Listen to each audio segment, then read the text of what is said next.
Next on BYUSN, what football positions are already Big 12 ready for the Cougars? Speaking of the Big 12, big news today with the conference and the NFL that directly impacts BYU football. And we're excited about it. Welcome to BYU Sports Nation, presented by the BYU Store, official outfitter of BYU fans everywhere. It is Wednesday, March 15th. I am Jarom Jordan.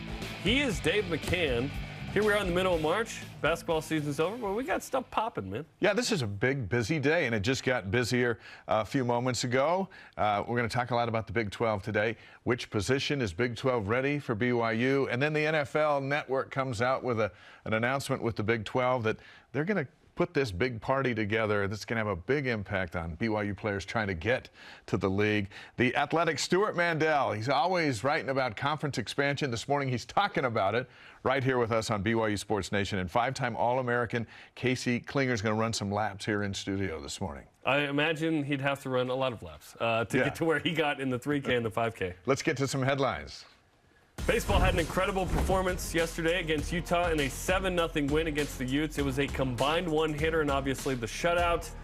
Good stuff for BYU, who needed a win, had a losing streak, got a win against the rivals, and even had a solo homer from Jacob Wilk, which sounded and looked like this.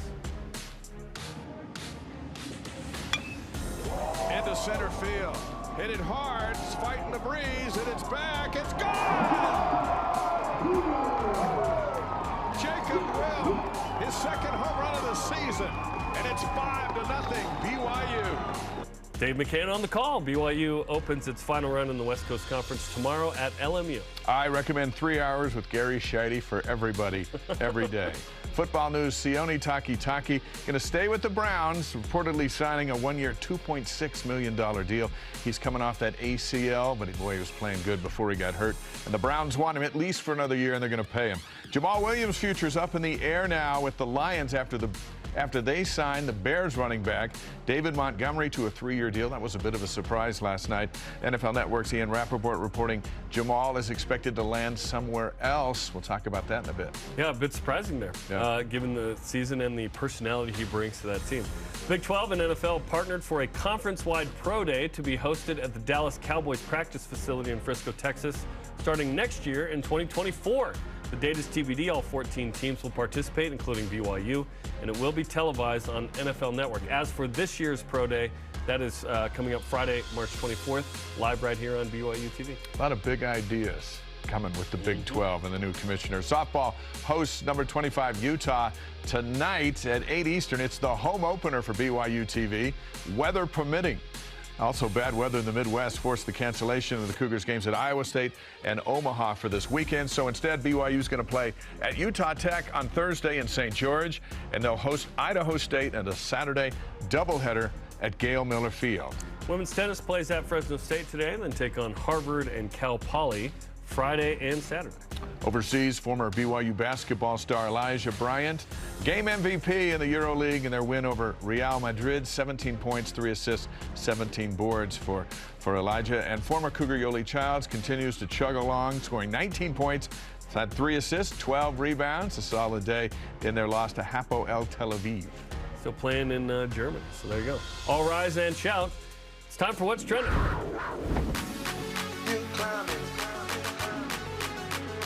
Meet me at the top. It's a touchdown! Touchdown, Chase Connors! Meet me at the top.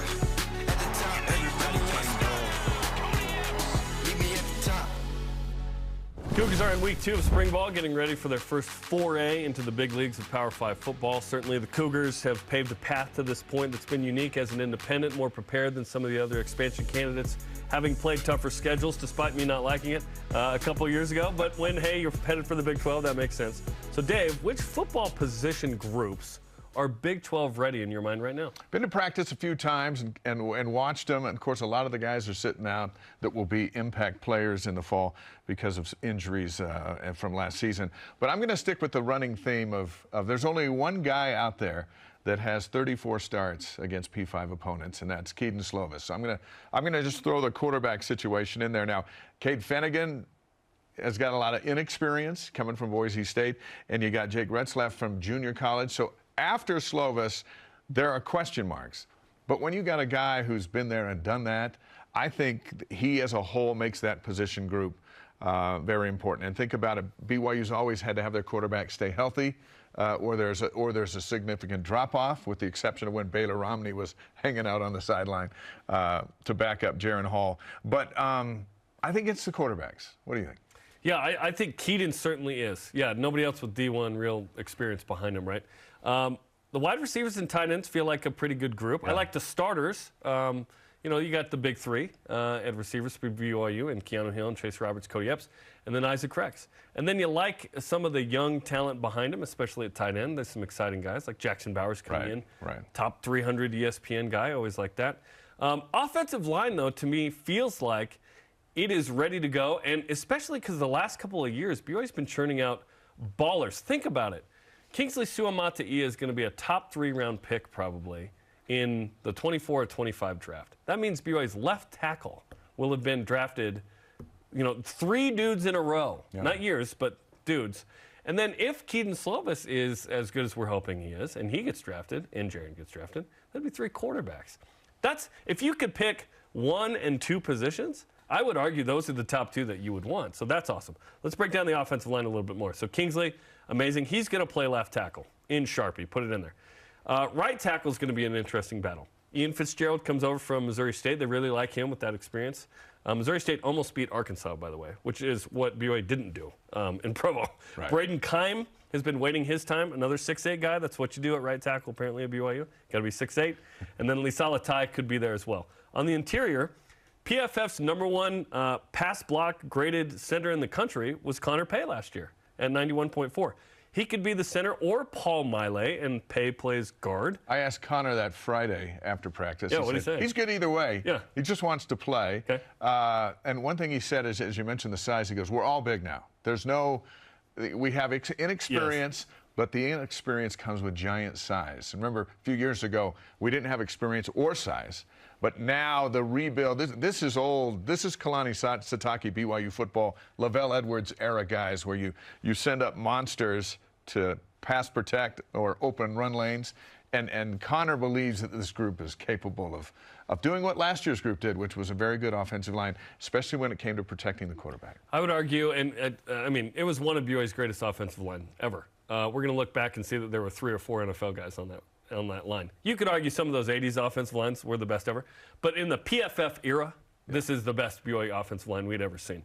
So other guys in the mix. Waylon Lapua, who comes from Utah State, he could be one of the starting guards as well. Peter Falanaiku, Vaiso Ifua. So I like this group and the development of, hey, we've got to give ourselves a chance here, not only pass blocking but in the run game. Last year, I think the run blocking grade was number 12 in the country.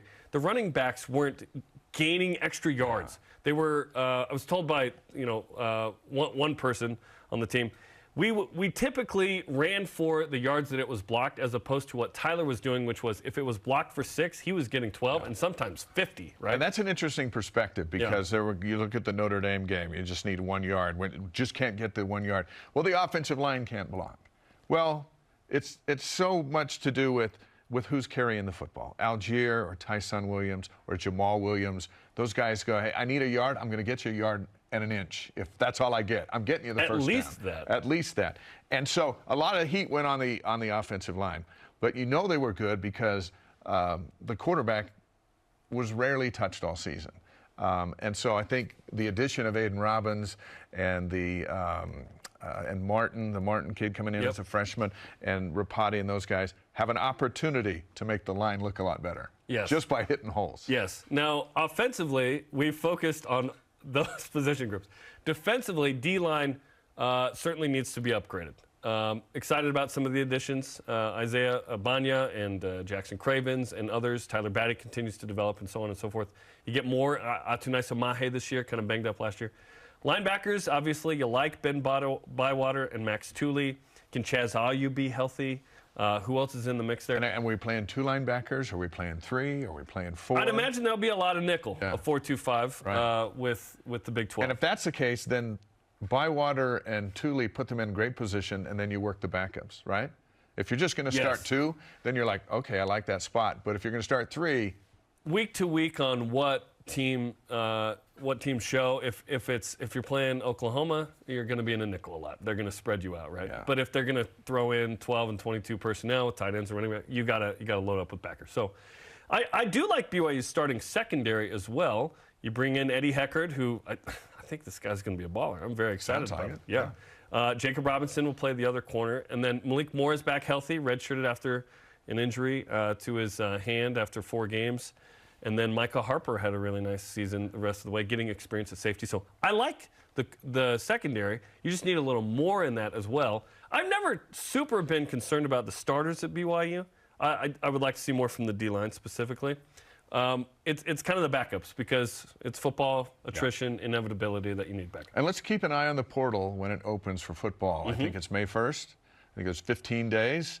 There's going to be something there. Yes. And there's a reason why Kalani Sitake said back in February, hey, I'm saving some scholarships for when the portal opens back up. Yes. Just in case there's some guys that fit needs, and you just rolled out some of the needs, there'll be some guys. Yeah. And so that's something to watch here coming up. And we'll see, there are guys that lose position battles and aren't starters that may want to bounce, opening up even more. Who knows? It's just what it is. And I love those receivers we talked about earlier.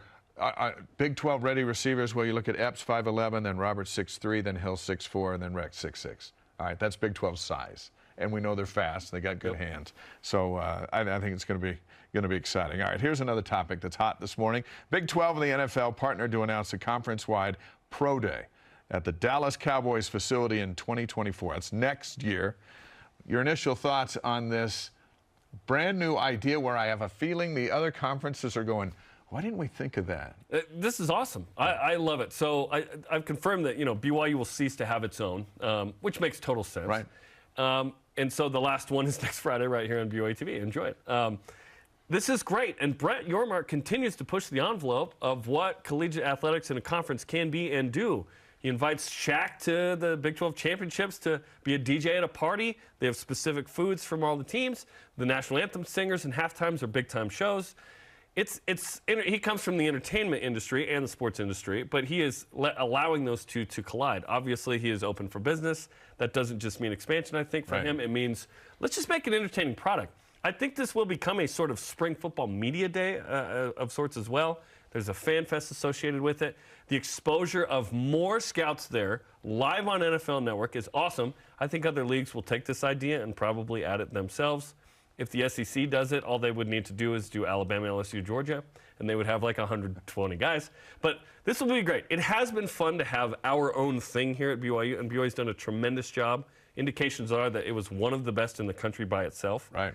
And, you saw what happened when Zach Wilson crushed Pro Day, and that one throw got him, as high as number 2 or whatever. It's been fun, but this is going to be cool. BYU will not have its own anymore, but it will assimilate into the league. Same with Media Day. We've done our own Media Day here. We now don't have that, although we're creating on stuff. March 31st, we'll make a spring football Media Day of sorts. Sure. But this is great. I just love the proactivity and the dynamic nature of Yormark in the league saying, how else can we make this interesting? And certainly this is an idea where you go, yes, why did no one think of this before? The NFL model is there of how to make football year-round. There's not 2 months that go by without something from the NFL, whether it's the combine or the draft or mini camps or whatever. Free agent signings the last couple days have been big. Yeah. We're constantly thinking about football, and now they've found a way to get football late July, maybe early August for their preseason and moving forward. But I go back to the scene with when the commissioner was here on our game day set before the Baylor game. First time in Provo in his life. And that was a good day for him to be there. Oh, yeah. And the scene, the Rock was behind him. I think they were chanting his name. Yeah. The stadium was sold out. The night was perfect. And you could just see him looking around going, his mind was working because he thinks big things. And when he asked Jeff Simpson, our director of BYU TV afterwards, going, you do this every game? And he's like, yes, we do. And it's just like, he's got ideas. And then when he said he'd be back with bigger and better, when he's sending Oklahoma here in November. Yes, he is. I just think that you got to keep your eye on this guy. He's going places, and BYU's going with him, even if it's Pro Day in Frisco, Texas next year. And if you're a kid going to Pro Day in the Dallas Cowboys facility, knowing that the whole league is sitting right there, Does that not help you run a little bit faster? I think it's pretty good. And BYU was getting a lot of teams already to its own pro day, but I think every team in the league is going to be there. There was only one team that wasn't there 2 years ago, by the way. Yeah. I mean, BYU was attracting. We're going to have a lot of attention, too, next Friday. Absolutely. Yeah. Absolutely. Our question of the day is this. Back to our first trending topic. Which BYU football position group or groups are Big 12 ready right now, in your opinion? Matt Anderson on Instagram. Offensive line has experience, depth, and talent. Pass protection was solid last year. Run blocking improved over the year, but needs to start and finish strong in 2023. Continue to weigh in on Twitter, Facebook, and Instagram. BYU's rolling out their home opener for softball tonight. As the nature of weather has it, they spend the whole first 2 months on the road, but they get to come home, and what do they come home to? Torrential rain, at least so far this morning. But they're going to play Utah tonight if we get a break in the conditions. Coverage on BYU TV and the BYU TV app with Spencer and Gary start at 8 o'clock Eastern time. This is always a spirited showdown. Both teams are good. Let's just hope we get a break in the weather and we play ball. They got the field tarped. Yep. But man, there's a ton of water coming down. Yeah, it's coming down. Let's hope it clears out. Will there be any movement on the Big 12, Pac-12 expansion front anytime soon? Stewart Mandel of The Athletic will join us next to discuss. This is BYU Sports Nation.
On the season premiere of Relative Race. What in the world are we about to do?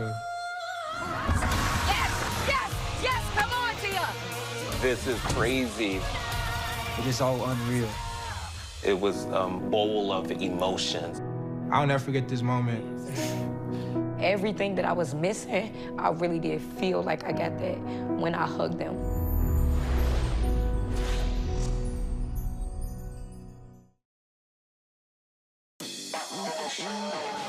Ready, get set, go. I hope y'all ready.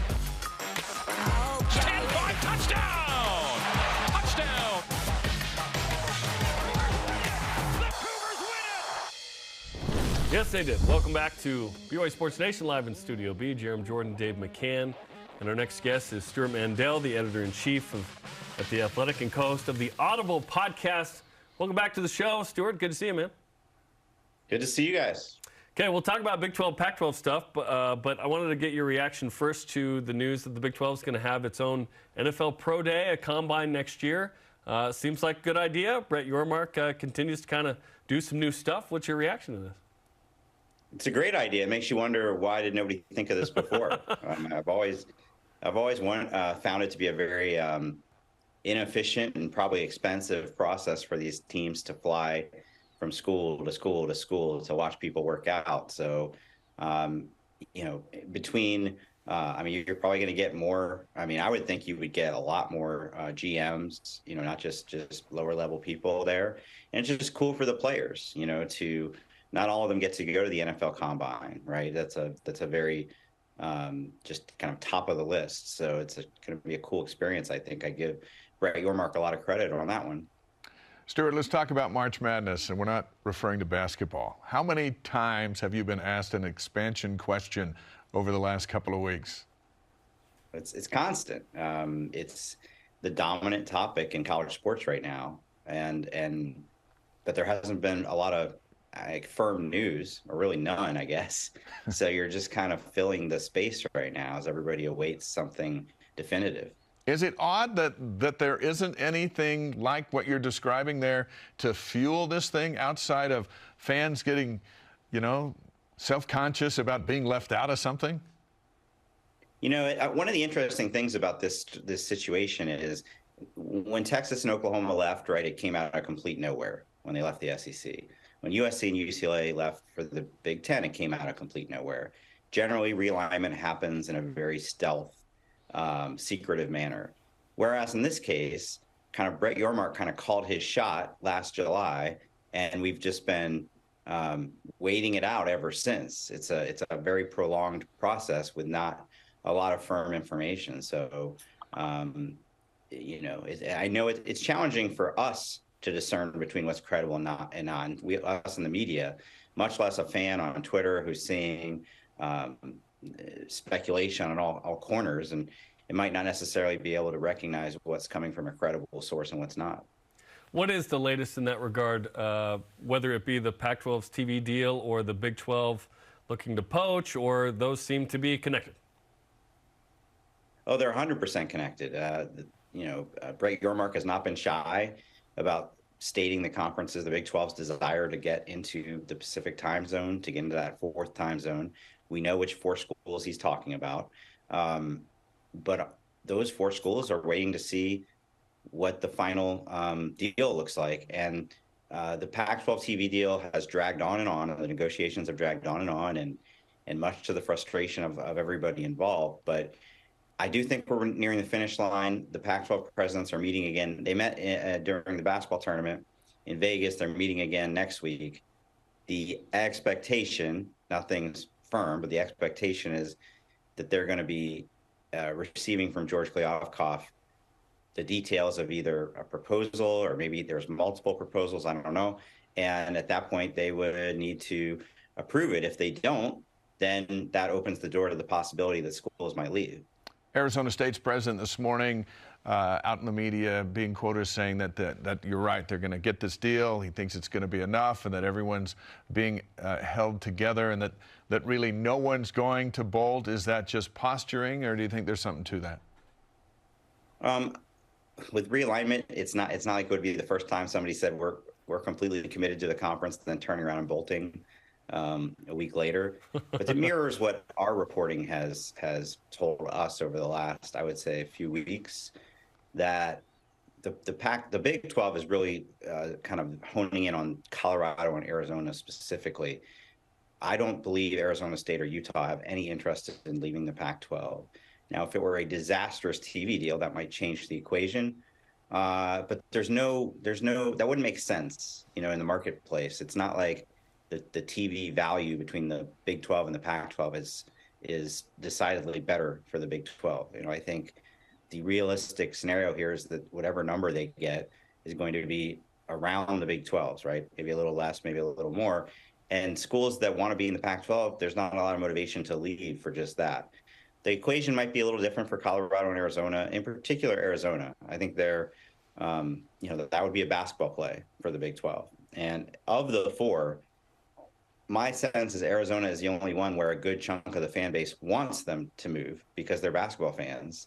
And there's no question the Big 12 will be a better basketball conference than the Pac-12 without UCLA. Is the Colorado move just because they used to be in the league? Because generally speaking right now, not breaking the bank with contributions across the board, but certainly Deion's interesting, but that he could be somewhere else in a couple of years. Yeah, that's the thing. Colorado has been the worst program in the Pac-12 since they joined. And it doesn't, if you were looking at that, it's like, why of all programs would the Big 12 be thirsting after? I think it's Deion. It fits Brett Yormark has another initiative, another philosophy. He wants to make the Big 12 the cool conference. Deion's cool. And Deion, by the way, is basically the de facto AD at Colorado. Now, if he wants to be in the Big 12, he'll be in the Big 12. But like you said, and I've been emphasizing that to other people as well, what assurance do you have that he will be the coach of Colorado when that new deal begins in 2025? I don't think it would be wise on either side to make such a significant decision of conference membership and locking yourself into a long-term deal over a football coach. Football coaches come and go. Or is it, if we get one, perhaps we can crumble the league a little bit? Perhaps the Pac-12 could lose 2, but then add 2 and maintain Power 5 status in theory? There's some notion that if they were to get Colorado and Arizona, that the other 2 would feel compelled to follow. And of course, the big targets are Oregon and Washington, right? So if you can get 2, then do Arizona State and Utah panic, and they come, and at that point, the Pac-12 is not a feasible conference, and Oregon and Washington might feel like they have to follow suit. I think Oregon and Washington, I don't think it's any secret, are holding out hope for a Big Ten invite. It's bad timing for them that the Big Ten commissioner left right as this was all happening, and they don't have a commissioner right now. So, I think in the coming weeks we'll get a clearer sense of this. Colorado and Arizona on their own are actually, if you were to look at football viewership, below average in the Pac-12.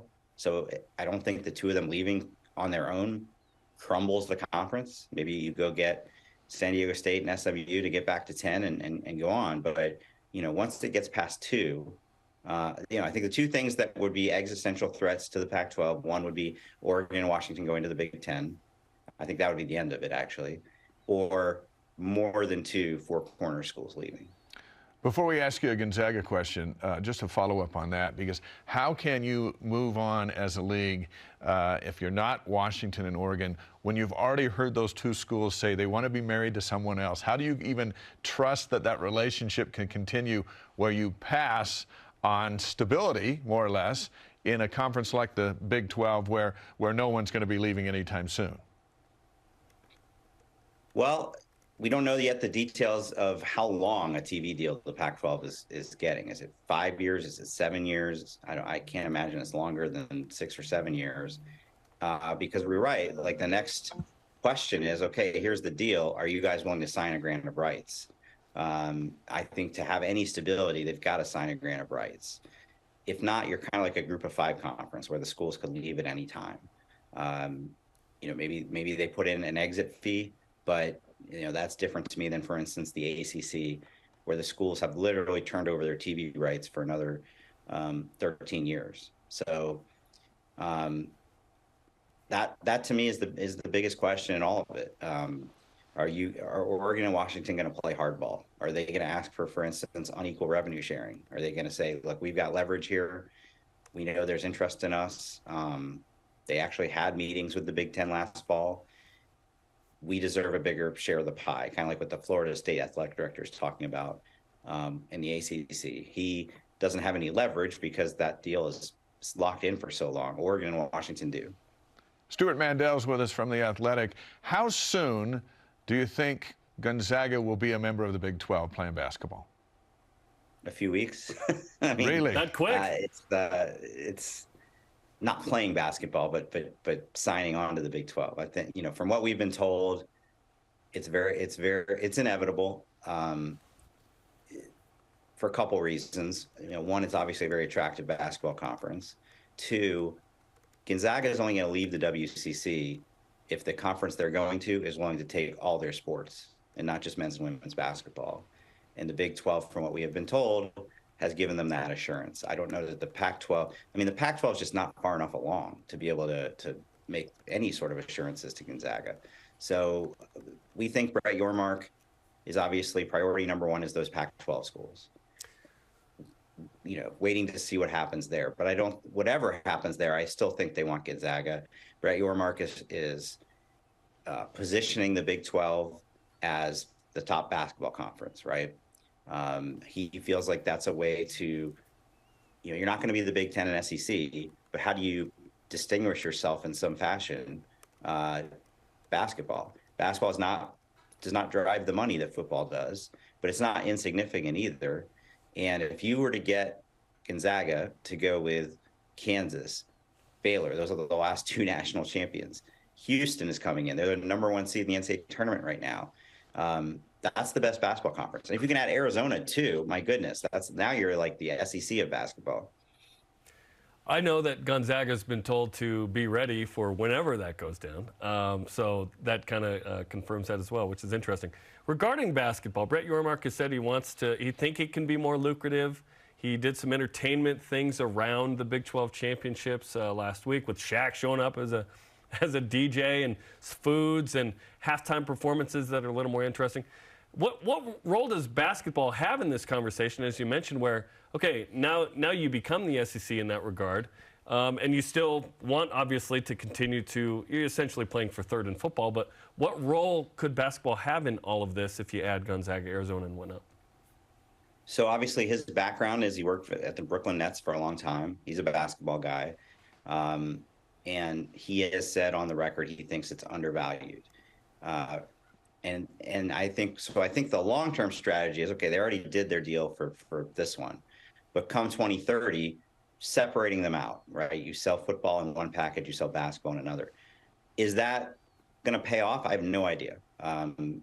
Basketball in general is about 20% of a conference's TV value, maybe a little bit more in some, maybe a little bit less in others. It's not going to, get you to the Big Ten and SEC level, but it could get you closer.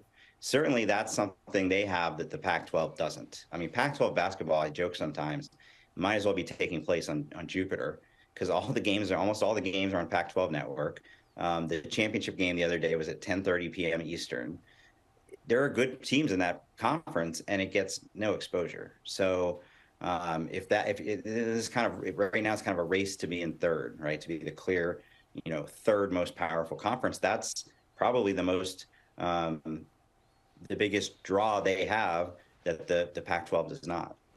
Getting on the medal stand is always good. So the Big 12 plan for that. Stuart, we appreciate the time. We recommend everyone check out your stuff on The Athletic and the Audible podcast. Thanks for joining us. Thanks for having me. Stuart Mandel. Interesting about Gonzaga. Perhaps a couple of weeks away. That's what jumped off the page on that interview. A couple of weeks, maybe? Yeah, and again, I'll mention it. I was told that, Gonzaga is on standby for when that could happen. So that could be interesting. We thought we kind of parted ways with the Zags. Perhaps not. Maybe not. According to Stewart Mandel. No. I was stunned that he offended all the basketball fans on Jupiter, just like in one sentence. That's where they held Space Jam. Is over there. Hey, plan to be with us on Friday, March 24th, mentioned it a moment ago, for BYU Pro Day, the last BYU Pro Day. Jaron Hall, Puka Nacua of Lake Freeland, and other Cougars will work out for NFL scouts. It's a 2-hour BYU Sports Nation special. Coverage begins at noon Eastern. That's March 24th. On BYU TV and BYU Radio.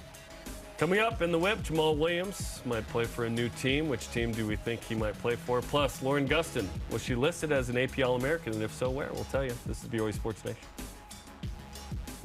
BYU Sports Nation is presented by The BYU Store, official outfitter of BYU fans everywhere. My name is Spencer Finnegan. I'm from St. Louis, Missouri. During my sophomore year, I got married to my sweetheart, Mary. And there's tons of unexpected expenses when it comes to marriage. We were looking for scholarships. I found the replenishment grant, and my local alumni chapter gave me a grant to help me focus in on school. I'm so excited to, now that I've graduated, give back to those students that are coming to BYU in the future.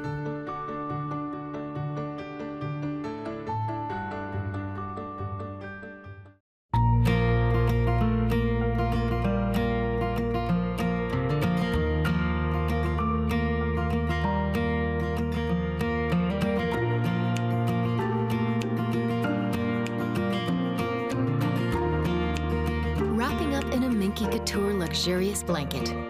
Getting cozy with family and friends. A gift for everyone. Minky Couture, official luxury blanket of BYU Athletics. If you're looking to build your brand awareness and increase market share as BYU moves into the Big 12, this is the place, BYU Athletics. We can provide the tools you need to make sure your company is seen and heard.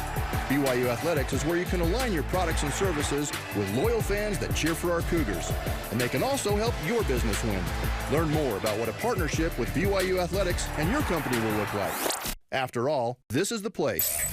Email sponsorship at byu.edu today. Before I was a coach at BYU, or before I was even a player, I was a BYU fan. We've got great energy as a team, but we have even better energy because of our fans, and it's absolutely magical. When you hear the crowd roar, that makes it more exciting, more of an adrenaline rush. The roar of the crowd, you can feel it on the floor, you can feel that energy, and it's unlike anywhere else in the country. BYU Sports, it's all about the fans. This is BYU Sports Nation. To interact with the show and get great content throughout the day, you can follow us on our social media platforms. There's Facebook, there's Twitter, Instagram, YouTube, and TikTok. Just got word that Mark Pope will hold a Zoom press conference coming up tomorrow at noon Mountain Time. No specific content was discussed with that, but we'll bring you the latest on Friday's BYU Sports Nation from that. He is Dave, I am Jarom. Let's whip it. Good Whip Round is presented by Maersk, your e-commerce logistics shipping partner. Logistics. Exactly. ESPN's Jordan Reed ranking the top 15 quarterbacks in the NFL draft. He's got Jaron Hall at 13. Projected as a late day 3 pick or undrafted free agent. Have you considered the possibility of Jaron Hall not being drafted? Not really, but it's certainly a possibility. Yeah. It's a really good quarterback class. Jaron has shown well, I think, because of his efficiency, the way he takes care of the ball, his maturity, his athleticism, that he will be drafted. But sure, there's a timeline in the multiverse where he doesn't, but I don't think it's this one. Yeah, I think you're right. And we haven't heard anyone other than this guy suggesting late day 3 or maybe not at all. Yeah, and I'm thinking he's day 3, but I think it's on day 3. I don't think he's undrafted. Yeah. The Lions seem to be moving on from Jamal Williams, as we mentioned. Where do you want to see Jay Swag Daddy end up playing next year? The Lions are awesome. They finally get something good, and they go, you know what, let's give it away. So they signed the Montgomery from the Bears. It surprised us last night when we saw that. Everything I've read this morning is the Bills are interested in him, possibly the Bengals are interested in Jamal Williams. That puts him on a Super Bowl contending team if that were to happen. But it's all about money. From what I read, the Lions and Jamal were far apart on what he's looking to cash in on after leading the NFL in rushing touchdowns. And he had 1,000 yards. 1,000 yards. Yes. And he's in a conversation with Barry Sanders. Come on, Lions. In this way, yes. Certainly had an amazing year. By the way, another metric just to quantify how good he was. 4th in the NFL in first downs. So he is getting meaningful stuff when he totes the rock. So, yeah, we'll see where he lands. Certainly, I think Jamal is a really good number 2 in the league.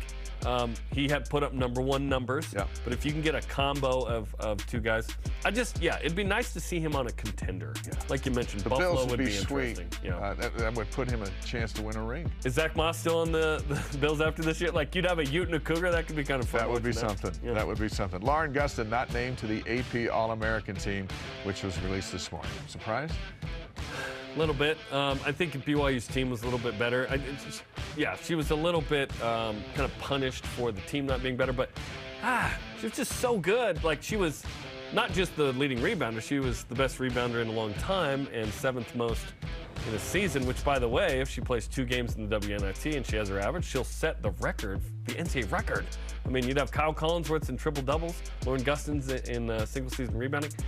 A little bit surprised, was hoping she'd at least get honorably mentioned, but you have to be on the 1st, 2nd, or 3rd team and get some votes to at least be on that list. It seems like when you lead the country in rebounds and you are the first to get 500 points and 500 rebounds in the country, men or women, that would get you at least on the 3rd team All-American. It should matter. Thank goodness the Big 12's next year. Yep. Because you go do half those numbers in the Big 12, and all of a sudden you're magically as good as you already were, but you finally get recognized for it. That's too bad. BYU baseball got a 7-0 win over Utah last night. Was that worth more than just 1 win? I think so, and we'll find out Thursday when they go to LMU, but they've had so many problems with errors and untimely at-bats and poor pitching, especially in the later innings, They did all three of those things yesterday. Allowed one hit to Utah in 9 innings. Amazing. And they were 1 inch away from a combined no-hitter on an infield single. No errors, timely hits. Wilk hit a home run. The catcher, who had 2 hits all season, gets a hit his first at bat. All that builds confidence. They're young. They're competitive. They have potential to be pretty good. They're trying to get Big 12 ready. So yesterday I thought was huge, as long as they back it up Thursday with another good day. Yes, and it was Utah. So yes, it's worth more and than it one. was Utah. And there was a bit of a losing streak. It was nice to snap that.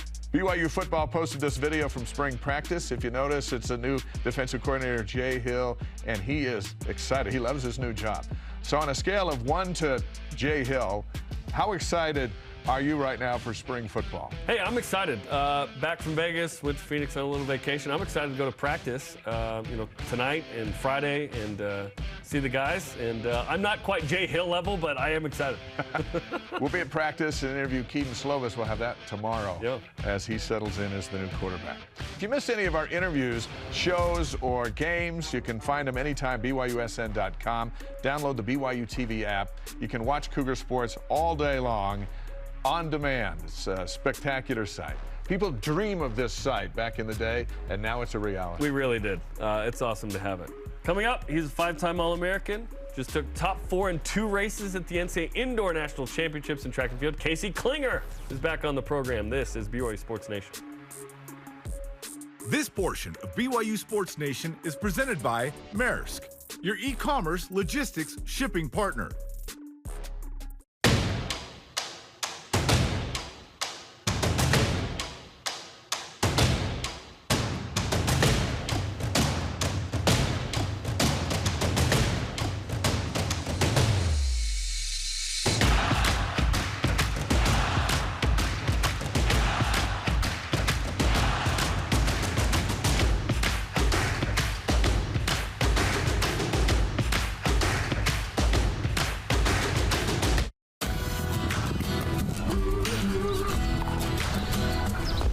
Whether you want to rock your retirement on the court, on the snow,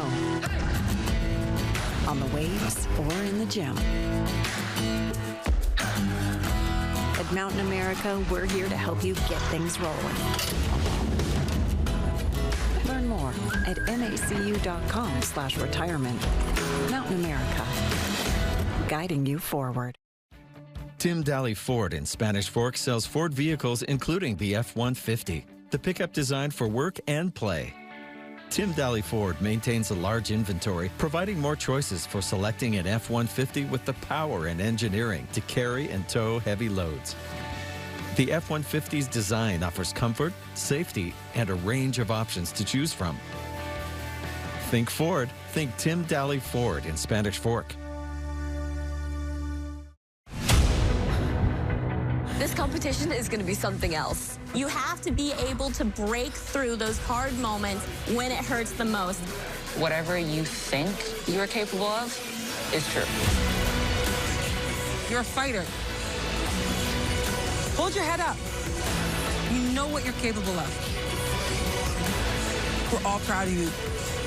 That's what makes a champion. Let's go! Wow!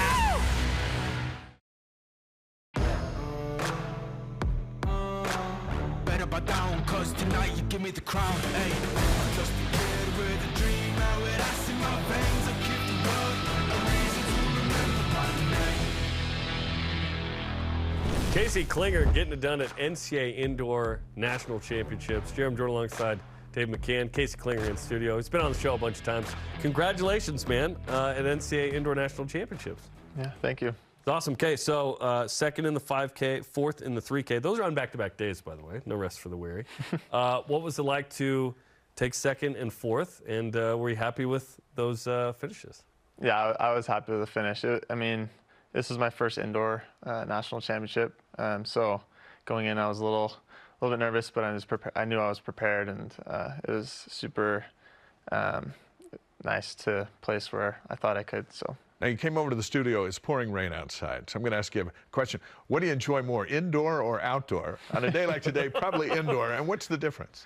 Honestly, the only difference is the track size, really. Indoors, it's a 200-meter track, outdoors, a 400-meter track. And so They're both fun. I mean, it's nice to have a switch up in racing. So.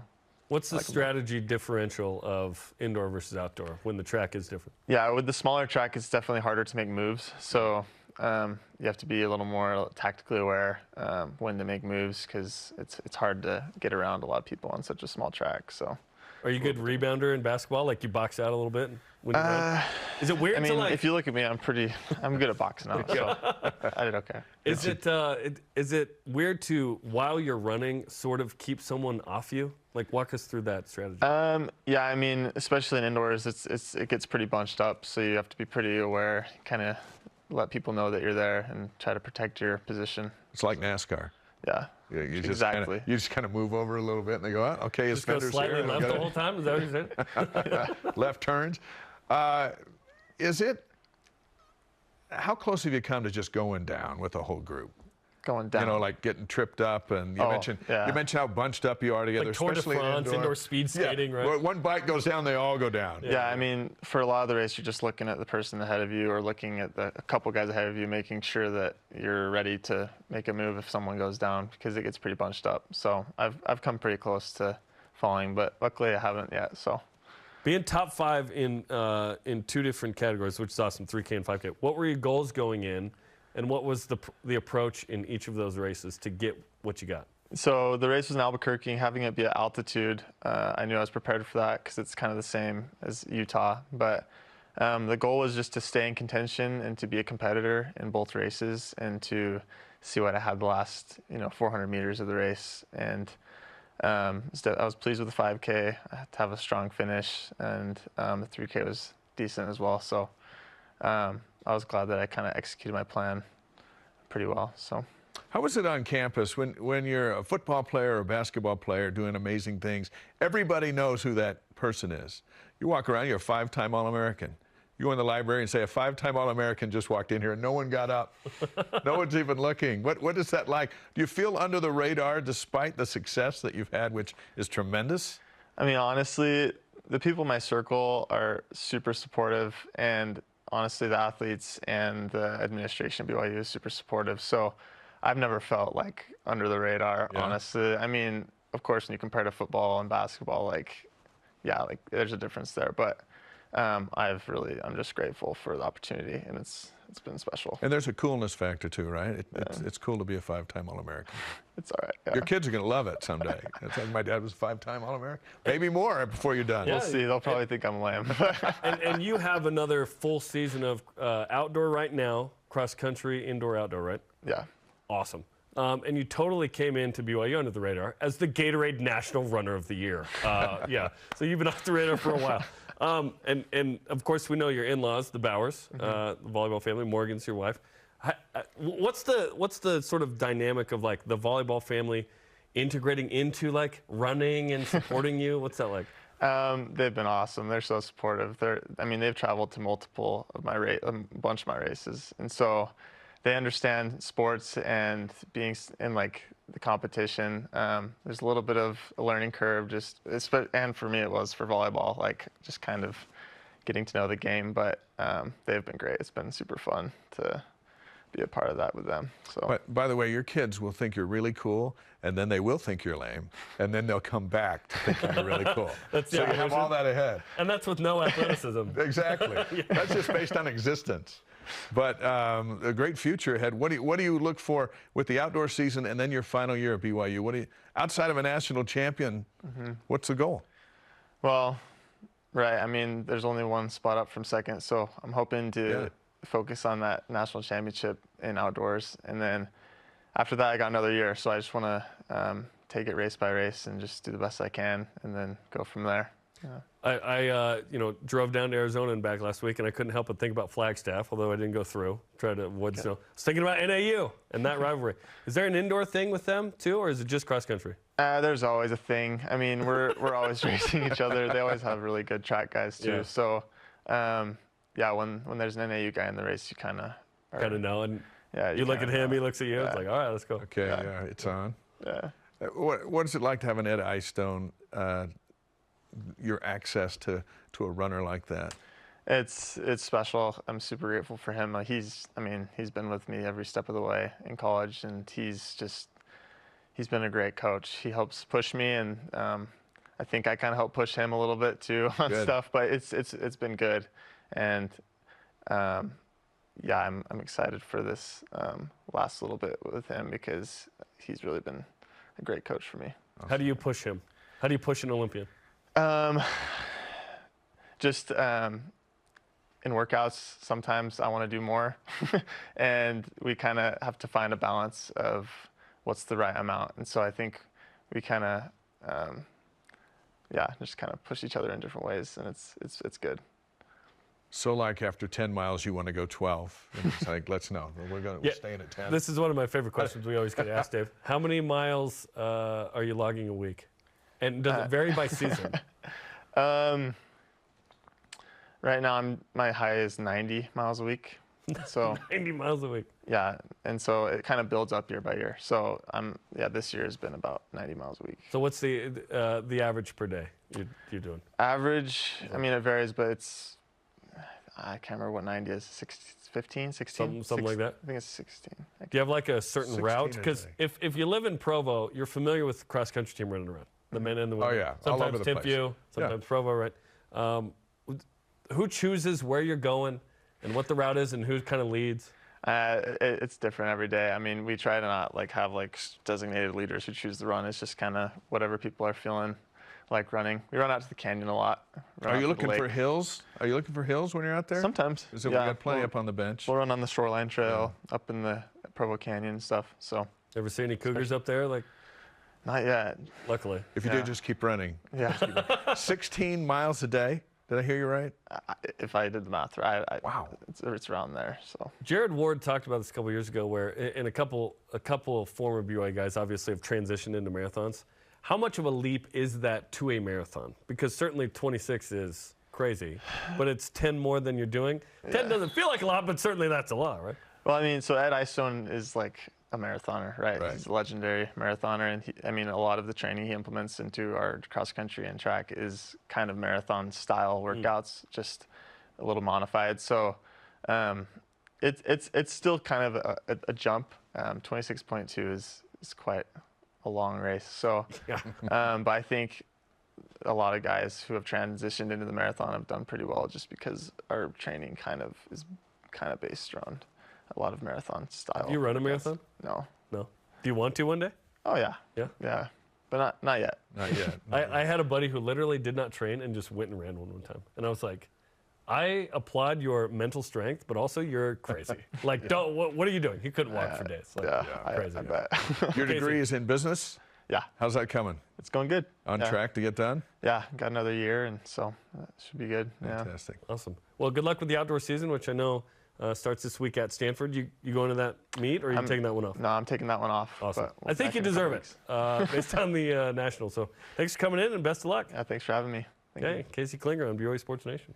Basketball back at the Marriott Center on Friday night in the WNIT when Lauren Gustin, who should have been an All-American at some phase. This is BYU Sports Nation only. Yeah. WNIT, BYU Rice. Our live coverage starts 9 Eastern on the BYU TV app. That's Friday night. 32 rebounds from the single-season record in the NCAA. Can you get a Friday? Yeah. Let's go. Rise and shout out to winning and making short work of it. Baseball getting it done yesterday. This is BYU Sports Nation. BYU Sports Nation is presented by the BYU Store, official outfitter of BYU fans everywhere. At BYU, we believe wholeheartedly in expanding joy, and that joy comes from learning and serving. Some of the best, most lasting learning happens when we serve, when we experience, when we connect in real, lasting ways. It's what we call inspiring learning. Learning that inspires us to create a better world, to do and be better. After all, light shared is the best kind of light. Introducing the Truck for Adventure. The all-new 2022 Nissan Frontier doesn't compromise on power or comfort. This midsize truck was redesigned to incorporate the latest technology and designs for safety, comfort, and convenience. Plus, with up to 6,700 pounds of towing capacity and best-in-class horsepower, it's rugged enough for adventure and still safe enough to transport all your favorite people. Where's your new Frontier? You'll find it at Tim Daly Nissan Southtown and South Jordan. The heroes are taking over Saturday mornings on BYU TV. Heroes who are brave, smart, and wield magical powers. Heroes who are good friends, problem solvers, and kind to everyone. Heroes who work together to lift and inspire, to make someone's day. Watch your favorite heroes in action Saturday mornings on BYU TV, and then go be a hero yourself. Today was a great day. You're going to feel the energy of all these volunteers. I'm excited to get out into the world and see who else is making good.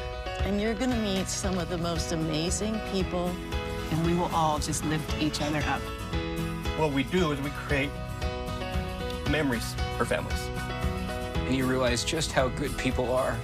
It does take a village. It's definitely been a journey.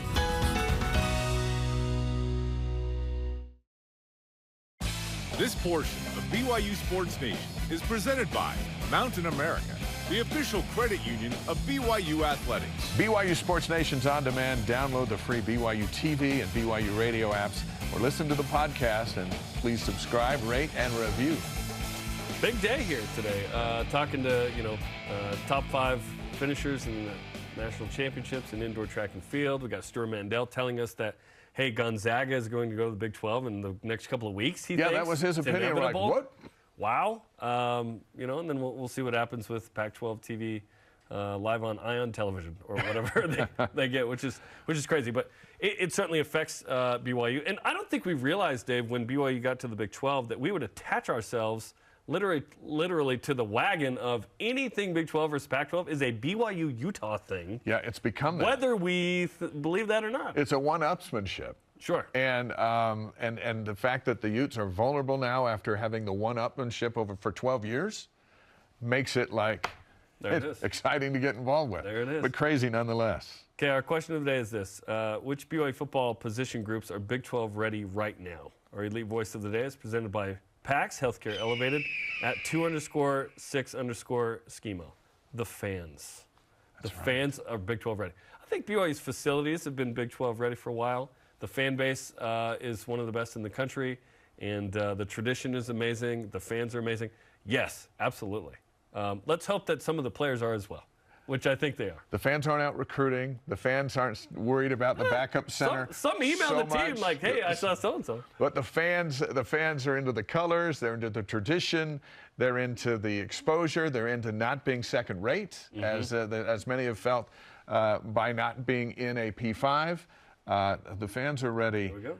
The question is, are the fans ready to pay? Yeah, and I think they are. P5 money. It's a price that comes with it. Today's Rise and Shoutout is presented by Mountain America, the official credit union of BYU Athletics. Shout out to the baseball team. They needed one yesterday. They got it, 7-0, a one-hitter combined against Utah. And I give them props for a 2-hour, 29-minute game. Some rules are engaged to speed things up, but the storm was coming in. That's great. They got all 9 innings in, and they won it in style. Our thanks to today's guests, Stuart Mandel and Casey Klinger. Tomorrow, quarterback Keaton Slovis. We'll hear from him. And as always, conversation continues 24/7 on Twitter, Instagram, and Facebook. This and all our shows on demand at BYUSN.com.